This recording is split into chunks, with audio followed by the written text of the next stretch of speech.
thank you for joining us to have this chat. Of course, there's been a lot happening over the past few weeks. Must been a tough last few weeks, but just to start off with, for the defending champions, did even six retentions feel less? It always does, and obviously it does because you very painstakingly build a squad and you try to put all the pieces in place, and then you try to compete, and when you compete, and particularly in our case, thankfully we won our third championship, and after that it becomes even more in a way difficult because you really want to keep the squad that you have carefully built, which has also won you a championship. So in an ideal world, we would have wanted the whole team back, but reality is that you can't. And therefore making those decisions within the parameters provided makes it definitely challenging.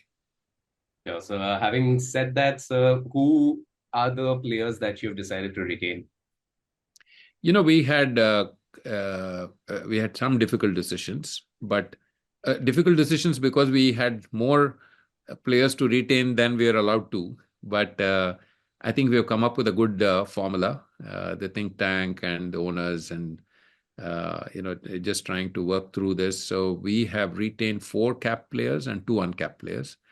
So starting with our two stalwarts, Sunil Narayan and Andre Russell, and of course, Rinku Singh and Varun Chakravarti, and the two uncapped boys who have done exceedingly well for us and who are now representing India is Harshit Rana and Ramandeep Singh.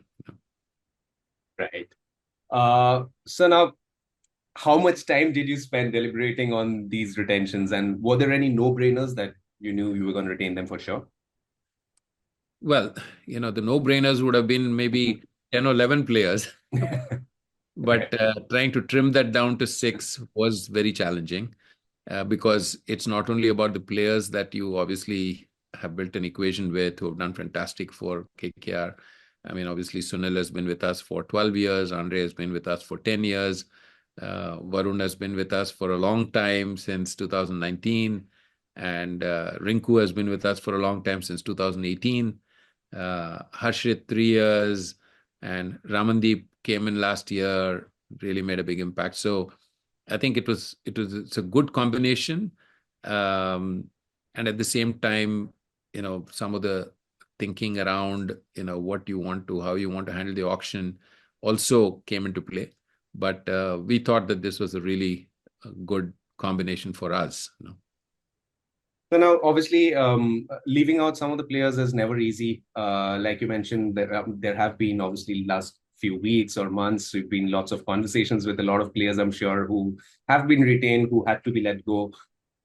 No, obviously, see, it's first and foremost, I think our approach has always been to maintain transparency and have proper conversations with everyone. So, in fact, I've not only had conversations with the six we retained, but the ones we couldn't retain.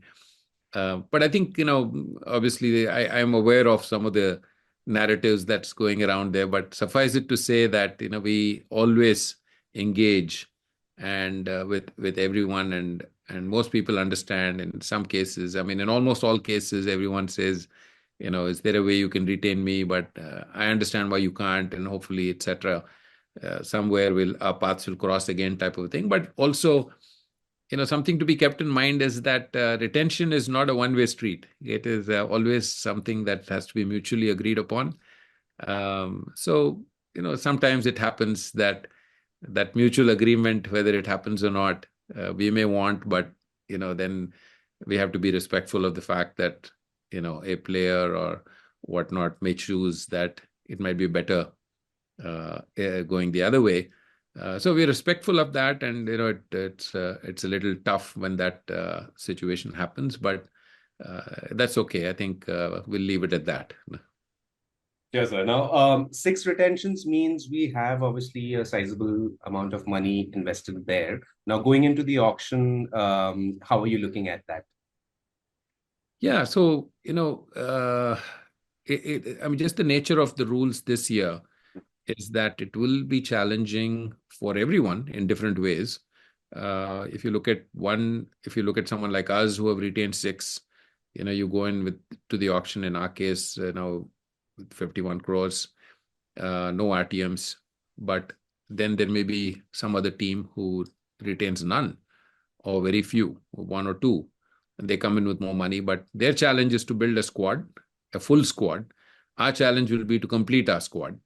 So each one will come with their own strategies, and everyone now is very experienced. I've been part of 14 auctions, and this will be the 15th for me, but it never ceases to surprise me. So all we can do is to say, okay, this is what we have decided. This is the money that we're going in with. This is the kind of squad that we want to build, and work very hard to prepare. And which I know that with the think tank and the support from the owners, we'll come up with a good plan and we'll work through it. There's a little bit of change in the support staff as well, obviously, from last year, Gigi, Ryan, and Abhishek not being there. But we also have DJ Bravo and Mr. Pandit, of course. So just to understand how much of their involvement was in these retentions and the way forward. A lot, because see, obviously, this is a collective thought process and collective decisions. I think DJ has been terrific, very engaged. So has Chandu. So has Bharat Arun, so has Carl Crow, and our analyst, Nathan Lehman.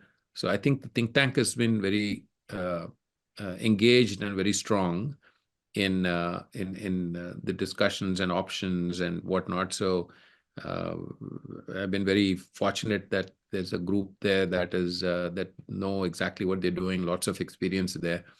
And looking back at what has worked for us and how we maintain that continuity. There will be change, but there's also continuity. So let's hope that we can do a good job at the auction as well.